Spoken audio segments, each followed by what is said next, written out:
또 하나의 이제 처음에 논쟁이 됐던 게 바로 이 서민석 변호사와의 어떤 전화 통화 내용이 이제 됐습니다. 근데 서민석 변호사는 공천에서 거듭 탈락했더라고요. 결국은 탈락했는데. 그래서 그때 이 내용을 보면 정말 제가 봐더라도 아니 이거는 예를 들어서 플리바겐? 아니 제가 볼 때 그게 문제될 게 별로 없는데 근데 항상 주장하신 거잖아요. 자 그러면 이 통화 내역뿐만 아니라 그러면 지금 당시에 이제 이화영이 구치소에서 면담을 많이 했을 거 아니에요. 네. 그때 제가 알기로 아마 옛날 정성호 법무장관도 했나요? 뭐 등등 이 사람들이 이제 면담을 같으면 그럼 면담 기록도 까면 될 거 아니에요. 그 지금 통화 내역을 보면 과연 그게 회유나 협박의 이야기인가? 아니 검사 입장에서 보면 진술을 하면 네. 진술을 하라라고 어떤 면에서 여러 가지로 이야기해 줄 수가 있는 건데. 네. 근데 뭐 그 내용을 보면 명시적으로 무슨 뭐 이걸 해주면 뭐 조작하면 그런 내용이 없지 않습니까? 맞습니다. 제가 늘 말씀드리는 것이 그러면 조작 기소를 했다 그러면 어떤 부분이 조작인가? 네네. 그래야 제가 대응을 할 수가 있잖아요. 네. 그러니까 판결문에 어디, 공소장에 어디가 조작이냐 이 말이거든요. 실제로 또 그 이화영 부지사가 이재명 지사에 대해서 말한 부분은 저희 판결이나 공소에 전혀 쓰이지가 않았고요. 네네. 그리고 두 번째로 만약에 뭐 형량 거래를 했다. 제가 무슨 어떤 것을 제안했다 하면 그 녹취록에 그 제안이나 거래가 나와야 될 거 아닙니까? 뭐를 제안했고 뭐를 거래했다는 겁니까? 이게 결국에는 뭐 진술세미나니 연어술 파티니 조작 기소니 다 똑같은 어떤 용어와 이미지만 있을 뿐이지 그렇죠. 실체가 없습니다. 한 발자국만 안에 들어가 보면 아무것도 없습니다. 저는 그 당시에 이화영 지사에게 많은 분들이 얘기하십니다. 아니 그래도 검사가 저렇게까지 얘기한 건 좀 이상하지. 그런데 이 시점을 봐주십시오. 일단은 저는 자백을 받는 사람이지 그렇죠. 자백을 하지 말라고 하는 사람이 아닙니다. 예, 그 제 직업이고요. 실체에 맞는 걸 제가 알게 됐는데 그에 맞는 진술이 나오는 것이 받는 것이 제 직업이고요. 두 번째로 이화영 부지사가 마치 굉장히 나쁜 사람은 맞지만 비리를 많이 저질렀습니다. 그렇지만 동시에 이 사람은 하급자로서 상급자인 최고 의사결정권자의 더 큰 비리를 제보하고 목격한 사람입니다. 네. 그런데 그것 때문에 민주당으로부터 엄청난 사실상 압력을 받고 있었습니다. 그렇죠. 부인이 난리 쳤잖아요. 예. 재판장에서. 그 전에도 마찬가지입니다. 서민석 변호사 그 녹취만 봐도 그렇지 않습니까? 네. 아니 자기가 돈 주고 선임한 변호사가 얘기하잖아요. 네. 그냥 네가 다 안고 가. 배신 안 하면 사면될 수 있어. 아니 자기가 돈을 수천만 원을 주고 산 변호사마저 자기 편을 들어주는 게 아니라 네. 오히려 저 민주 진영의 편을 그렇죠. 들고 있는데 그리고 자기 와이프도 그렇고 네. 그러면 이 사람은 얼마나 그 압박이 심합니까? 아, 그렇죠. 자기 변호사가 자기 편을 안 들어주고 자기 예를 들어서 형량을 감경해 줘야 되는데 너 그냥 가고 그분 위해서 네가 그냥 가. 이러면 본인은 아마 돌아버릴 것 같아요. 그러니까 무슨 얘기를 하는 게 뭐 죽어버린다 또는 배신이다 이렇게 프레임을 짜놓고 그렇게 하면 그리고 수많은 민주당 인사들이 와서 접촉을 합니다. 네. 그러니까 이분은 어떻게 보면은 나쁜 분이죠. 네. 비리를 저질렀죠. 그렇지만 제가 보기에는 또 동시에 너무나도 그 진실을 말하는 데 압박이 심한 겁니다. 그러면 저는 어떻게 해야 되겠습니까? 그 진실을 말해도 본인은 상처받을 수 있고 괜찮다. 그 집단으로부터 위해당하지 않는다. 그렇지 않습니까? 자기 변호사가 갑자기 있다가 자기 의사와 관계없이 잘려요. 그러니까요. 그래 재판장 안 나와버리잖아요. 예, 아니 설주한 변호사 그랬잖아요. 네. 김현지 씨 전화 와서 갑자기 안 와요. 네. 변호사가. 예, 자기가 자백했다고 하니까 변호사가 잘립니다. 그러면은 자백할 수 있겠어요? 그 아주 실세분이 그냥 변호사를 그냥 잘라버렸어요. 예, 그냥 자기 의사와 관계없이 늘 이화영 부지사는 그랬어요. 설주한 변호사도 자기 말을 들어주고 증거가 이러이러하니까 이렇다라는 걸 얘기해주면 변호사가 잘려버려요. 그 다음 날 안 와요. 그리고 서민석 변호사도 결국에는 그렇게 말을 하면 그 다음날 갑자기 뭐 물론 그 사모님이 뭐 그렇게 하셨다고 네. 하지만 어쨌든 간에 그냥 안 돼요.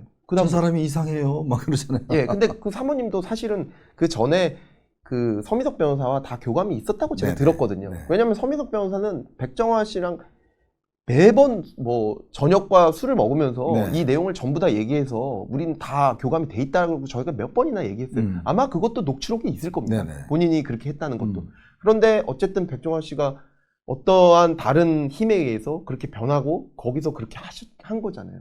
그러면 이화영 지사는 좀 보호해줘야 되지 않습니까? 그렇죠. 아니 미국 같으면 영화 보시면 어떤 사람이 큰 거액을 제보하면 그 사람을 이름도 바꿔주고 집도 사주고 직업도 만들어서 네. 아예 다른 주나 다른 나라로 보내지 않습니까? 맞아요. 플리바겐도 하고 그러죠. 예, 근데 그 정도의 일은 우리가 못하더라도 그래도 적어도 우리 법에서 허용하는 선처 그리고 지금 증거관계가 어떻다든지 어디까지는 이야기를 해야 본인이 말하는 주범, 종범을 받을 수 있다든지 그 다음에 어떻게 선처를 받을 수 있다든지 그럼 그걸 제가 설명해 줘야지.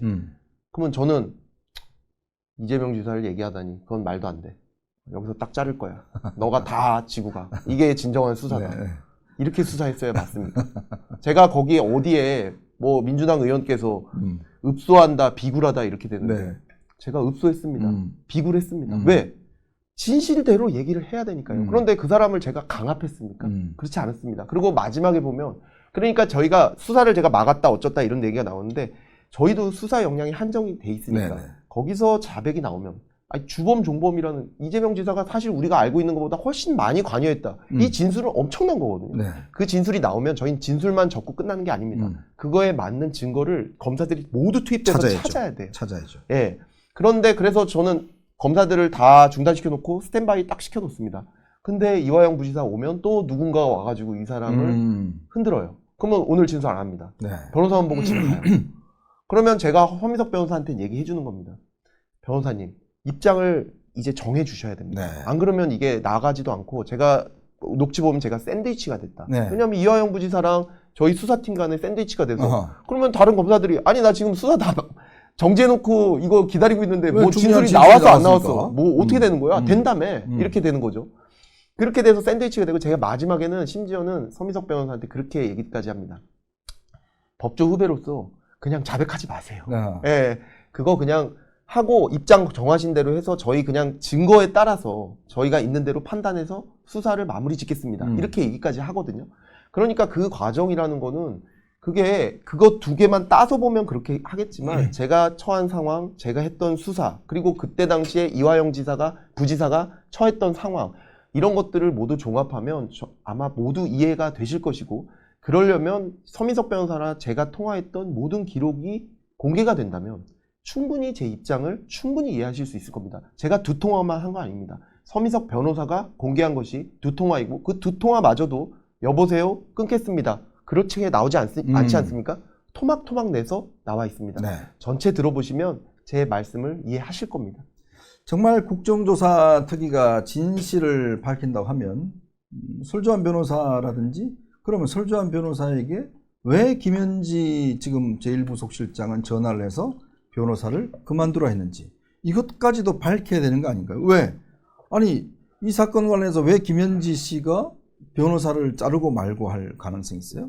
그러니까 설주환 변호사도 본인도 나오겠다 하는데 증인 채택됐다는 이야기는 못 들어봤습니다. 네, 아마 안 됐을 겁니다. 네. 설주환 변호사는 사실상 연어 술 파티 현장 목격자입니다. 그러니까 본인이 그러니까 그렇잖아요. 우리가 술 먹는 사람들은 상대방이 말을 하면 거기에 그 소주 뭐 이렇게 한 잔만 마셨겠어요. 그 좀 페트병에 와서 빨리 마셔야 되는데 그 마셔서 네 병을 냄새가 날 거 아니에요. 네 병을. 근데 뭐 전혀 뭐 술 냄새도 안 나고 뭐 없었다는 거 아닙니까? 그러니까 사실 현장 재현을 하려면 거기서 병가리를 할 게 아니라 그 자리 그 좁은 그 영상 녹화실에서 네. 소주 그 병을 열어보면 돼요. 네. 열어봐서 그 냄새가 냄새가 나는 나는지 안 나는지 그리고 그게 냄새가 빠질 때까지 얼마나 걸리는지 네. 그걸 보면 그때 그 목격자였던 교도관, 수사관, 설주환 변호사 다 있지 않습니까? 그럼 그 사람들이 그 시간에 냄새를 맡을 수 있냐 없냐를 재현해보면 바로 나옵니다. 그날 술은 없었습니다. 여러분 지금 쭉 이제 들어보셨지만 조금 이제 이해가 되시죠? 정말 말도 안 되는 걸 가지고 하는 의도. 그게 왜 그러냐면, 이게 이제 이재명 대통령은 사건이 지금 재판이 한 5개 정도 됩니다. 자, 그 다음에 공직선거법 위반 사건은 이미 이제 대법원에서 유죄 취지로 파기환송이 됐어요. 근데 이제 지금 재판 대법관들을 왕창 늘리잖아요. 22명 늘리면 이게 이제 다시 올라갑니다. 근데 그거는 사실 대통령이 뭐 구속되고 이럴 사안은 아니에요. 대장동 사건? 이것도 지금 벌써 국조특위에서 뭐 불러갖고 지금 보니까 뭐 나무기나 이런 사람들이 어우 배째라 한 게 뭐 나를 협박했다 뭐 다 하잖아요. 또 항소 포기를 했습니다. 뭐 이렇게 물타기를 할 수 있을 것 같아요. 자, 근데 대북 송금 이 사건은 이미 대법원에서 이화영이 확정 판결이 된 사건입니다. 그리고 이거는 뒤집기가 쉽지가 않아요. 그리고 이 사건은 굉장히 중요한 혐의, 즉 이 뇌물 혐의 같은 굉장히 중요한 혐의잖아요. 그러니까 이건태 의원이 본인이 해서 공소 취소 모임을 뭐 100명, 10명을 모아서 만들었고, 근데 오죽했으면 유시민 작가까지도 미친 짓 하지 말아라고 이야기를 했겠어요. 근데 이걸 지금 여당 입장에서는 빨리 해야 되니까 국조특위해서 아까 말씀하신 대로 제3특검 만들어서 공소 취소로 확 몰아가는, 뭐 대통령 인기 있을 때 가는, 저는 그런 어떤 지금 수순으로 보여지고, 거기에 우리 박 검사는 결국 희생양으로, 왜냐 사실은 박 검사만 사실은 제가 회유 좀 했어요 이러면 모두가 다 편해요. 그렇죠. 그죠? 네. 모두가 다 편한 게 아니라 우리 저 청와대 계신 분도 편하고 여당도 편해요. 그거 지금 하나 얻어내려고 하는데, 아니 근데 안 했는 걸 했다고 할 수가 없는 거 아닙니까? 아니 그리고 두 가지 측면이 문제가 있어요. 일단 제가 법치가 무너진다. 네. 이 부분은 말씀을 많이 드렸고, 이게 한 번도 우리 대한민국 역사상 있었던 일이 아닙니다. 네. 그런데 한 번 이게 무너지잖아요. 그렇죠. 그러면 권력이라는 건 계속 확대됩니다. 맞습니다. 그러면 다음에는 권력자가 아니라 권력자가 돈 받은 사람, 권력자의 측근, 누구누구 이런 사람들에 대해서 공소취소 계속 일어날 거예요. 네. 예, 그러니까 법치가 무너지는 겁니다. 그리고 다음번으로는 국가안보상 이거 굉장히 중요합니다. 맞습니다. 예, 그러니까 예를 들면 지금 북한은 단 한 번도 윤석열 정권 때도 그렇게 사이가 안 좋았음에도 불구하고 윤석열 정권의 검찰이 북한에 돈을 800만 불 보냈다 이런 식의 얘기를 하는데도 한 번도 논평한 적이 없습니다. 네네. 그 이유는 북한이 이것을 레버리지로 쓸 수 있다는 걸 알고 있습니다. 그러니까 소위 말하면 김정은이 우리 대통령의 목줄을 쥐고 있다. 그때 고마웠어요. 그러니까 그때 잘 받았어요. 한마디 하면 되는 북한이 거예요? 논평 한번 내는 거에 따라서 정권이 흔들릴 수 있다는 거예요. 그렇죠. 그거는 안 되는 거고, 만약에 공소취소를 안 한 채로 재판이 계속 진행 중이다. 네. 그러면 북한이 무슨 얘기를 하던 우리는 아니 우리 재판에서 결정해야지 니네 얘기하는 건 우리 안 믿어. 그렇게 딱 칠 수 있거든요. 네. 사법 주권이 있기 때문에. 근데 만약에 공소 취소가 돼서 재판이 없어져 버린다. 그러면 이제 북한이 말하는 거에 우리가 뭘로 반박합니까? 네네. 그냥 아니야. 그래도 북한이 아니 우리 받았는데. 그리고 너네 재법원 판결 돼 있잖아. 대법원 판결을 취소 안 한 한 사면을 시켜도 이화영 씨는 나가겠지만 네. 판결은 그대로 살아 있어요. 그렇죠. 근데 야 니네 재판에도 그렇게 돼 있고 우리도 실제 받았어. 이재명 알았어. 이렇게 얘기하면 정권 가만히 갈 수 있겠습니까? 네. 안보 가만히 갈 수 있겠습니까? 굉장히 큰 문제입니다.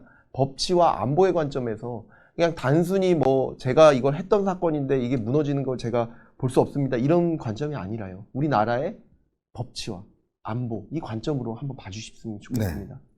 이게 참 모든 사회도 그렇습니다. 이게 원칙이 흔들려 버리면 그 사회가 어떤 존재할 수가 없고, 대한민국이 그나마 이렇게 저는 급속도의 발전을 이루어올 수 있던 것도 사실 이 법치주의가 어느 정도 확립이 되었기 때문에 그렇다는 생각이 듭니다. 근데 지금 이 이재명 정부 들어와서 대통령 본인이 어떤 좀 이 불편한 사건들, 이것 때문에 지금 뭐 법 왜곡죄, 그 다음에 뭐 검찰 폐지 뭐 등등 많은 걸 하고 있지 않습니까? 글쎄요, 앞으로 몇 년 지난 다음에 또 어떻게 될까요? 이게 우리 사회 악순환을 하는 겁니다.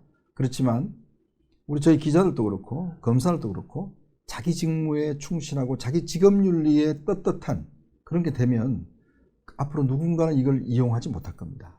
그래서 참 우리 박세훈 검사의 용기를 많이 좀 칭찬해 드리고 싶고, 또 본인이 꿋꿋하게 이 어려움을 좀 극복해 내리라 믿습니다. 우리 구독자들의 마지막 인사 말씀 한번 부탁드릴게요. 예, 오늘 봐주셔서 너무 감사하고요. 제가 사실 제 말씀을 들어주는 분들이 별로 없는데 이렇게 들어주셔서 정말 제가 뭐라 감사 말씀을 드려야 될지 모르겠습니다. 다만 저를 뭐 좋아하시는 분도 있고 싫어하시는 분도 계실 겁니다. 근데 제가 잘못했으면 저희 법과 법치와 제도로 저를 처벌하면 되지 않겠습니까? 네. 그런데 국민들이 가지신 그런 것들을 다 없애버리고 누군가 권력자가 본인의 욕심을 채우려고 하는데 거기에 이용되지 마세요. 예, 가지고 계신 거 그거 국민들 거고 그다음에 우리 자식들 거 아닙니까?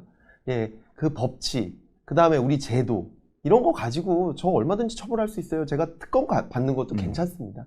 예, 그러니까 그렇게 좀 속지 마시고 예, 밝은 눈으로 한번 이 사안을 봐주십시오. 정말 고맙습니다. 네, 가족들도 많이 또 걱정들 하고 계신다 그러는데 참 힘든 시간입니다. 그러나 이 힘든 시간이 의미 있는 시간이 될 겁니다. 그리고 이는 그냥 개인을 넘어서서 우리 사회에도 의미 있는 시간이 되리라 믿습니다. 늘 저희가 또 응원하도록 하겠습니다. 자, 오늘 시청해주신 여러분 고맙습니다. 고맙습니다.